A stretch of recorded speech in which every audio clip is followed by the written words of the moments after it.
আজকে শরীরটা ভীষণ খারাপ লাগছে। নিশ্চয়ই নজর লেগেছে, দাঁড়া।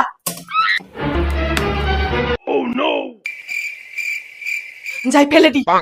এনে এই দাঁড়া দাঁড়া দাঁড়া, ভর দুপুর বেলায় মাছ মাংস নিয়ে যাচ্ছিস? কি করে কেউ মনে হয় নাম নিচ্ছে, দাঁড়া। এনে জল খা।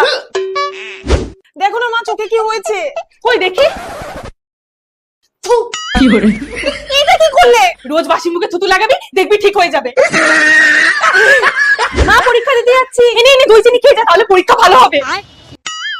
পরীক্ষা পড়লে ভালো হবে মা, এইসবে না। তাহলে না এতদিনে হয়েই যেত, যদি এটার জন্য কিছু হয়। কি করে কি হয়েছে রে? মা, খুব ভয় স্বপ্ন দেখলাম। দাঁড়া। আরে এনে এটা বিছানার তলায় রেখে শো, তাহলে আর স্বপ্ন দেখবি না।